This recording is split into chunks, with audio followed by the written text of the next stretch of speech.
The Emerald City of Oz by Baum. Chapter 1. How the Nome King Became Angry. The Nome King was in an angry mood, and at such times he was very disagreeable. Everyone kept away from him, even his chief steward Kaliko. Therefore the king stormed and raved all by himself, walking up and down in his jewel-studded cavern, and getting angrier all the time. Then he remembered that it was no fun being angry, unless he had someone to frighten and make miserable, and he rushed to his big gong and made it clatter as loud as he could. In came the chief steward, trying not to show the Nome King how frightened he was. "Send the chief counselor here!" shouted the angry monarch.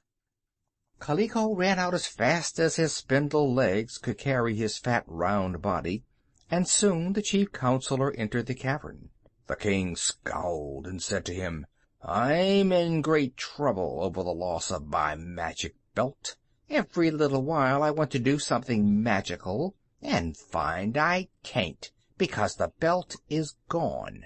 That makes me angry, and when I'm angry, I can't have a good time.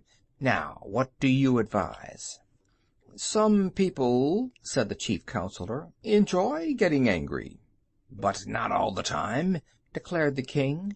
"To be angry once in a while is really good fun, because it makes others so miserable. But to be angry morning, noon, and night, as I am, grows monotonous and prevents my gaining any other pleasure in life. Now, what do you advise?" "Why, if you are angry because you want to do magical things and can't, and if you don't want to get angry at all, my advice is not to want to do magical things." Hearing this, the king glared at his counselor with a furious expression, and tugged at his own long white whiskers until he pulled them so hard that he yelled with pain. "You are a fool!" he exclaimed. "I share that honor with your majesty," said the chief counselor. The king roared with rage and stamped his foot. "Ho there, my guards!" he cried. Ho is a royal way of saying, "Come here." So when the guards had hoed, the king said to them, "Take this chief counselor and throw him away." Then the guards took the chief counselor and bound him with chains to prevent his struggling, and threw him away. And the king paced up and down his cavern, more angry than before. Finally he rushed to his big gong and made it clatter like a fire alarm. Kaliko appeared again, trembling and white with fear. "Fetch my pipe!" yelled the king.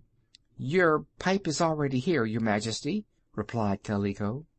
"Then get my tobacco!" roared the king. "The tobacco is in your pipe, your majesty," returned the steward. "Then bring a live coal from the furnace," commanded the king. "The tobacco is lighted, and your majesty is already smoking your pipe," answered the steward. "Why, so I am," said the king, who had forgotten this fact. "But you are very rude to remind me of it." "I am a low-born, miserable villain," declared the chief steward humbly.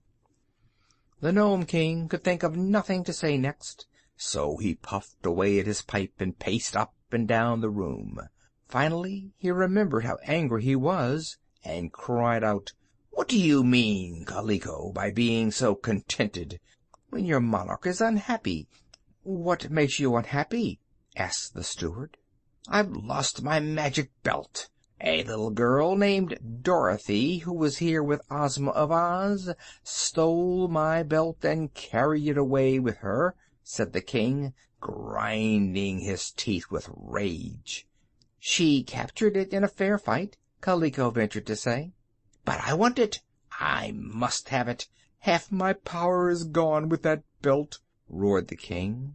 "You will have to go to the Land of Oz to recover it, and your majesty can't get to the Land of Oz in any possible way," said the steward, yawning because he had been on duty 96 hours and was sleepy.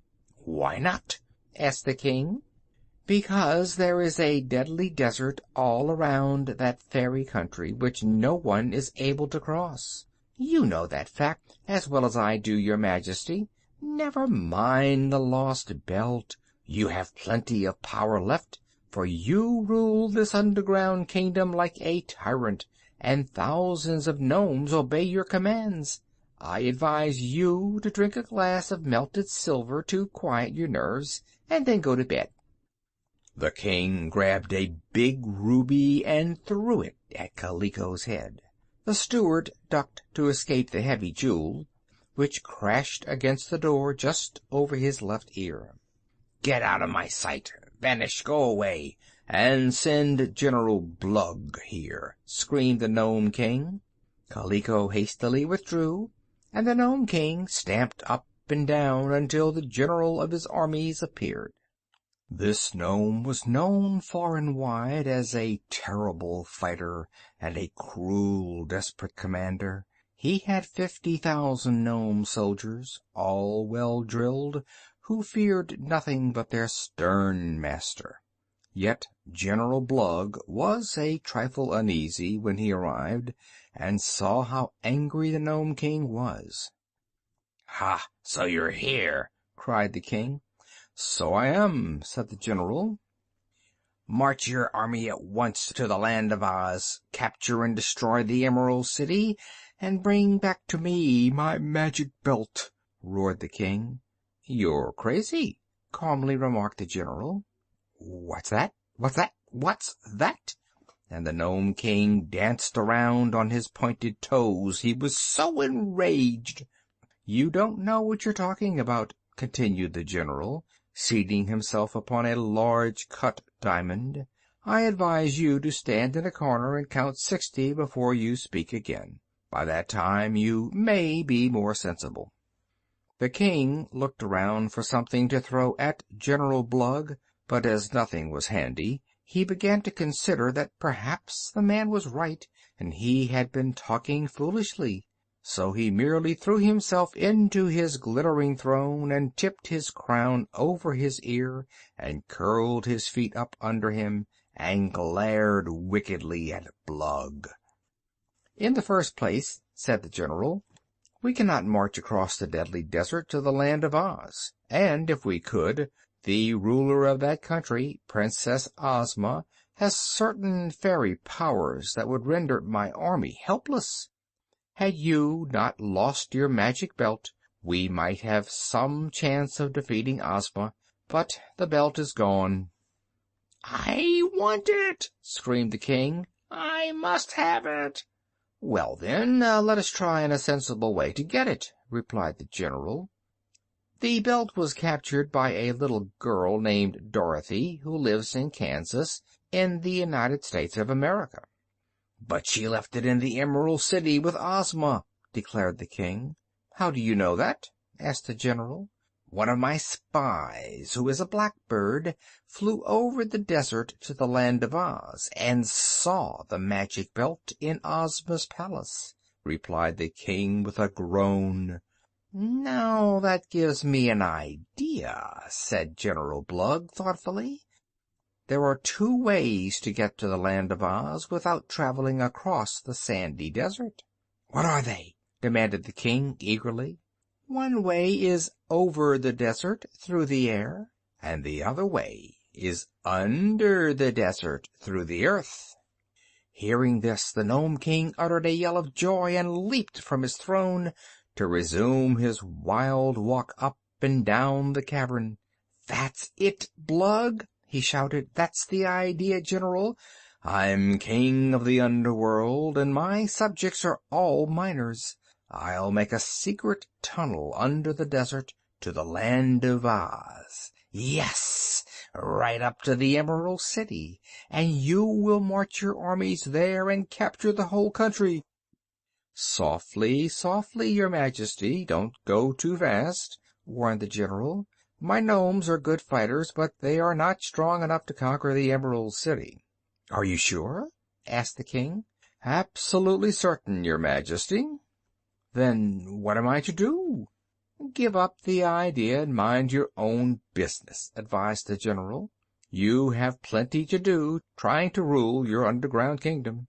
"But I want the magic belt, and I'm going to have it," roared the Nome King. "I'd like to see you get it," replied the general, laughing maliciously.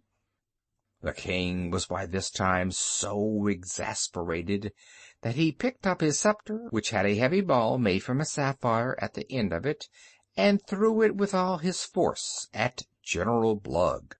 The sapphire hit the general upon his forehead and knocked him flat upon the ground, where he lay motionless. Then the king rang his gong and told his guards to drag out the general and throw him away, which they did.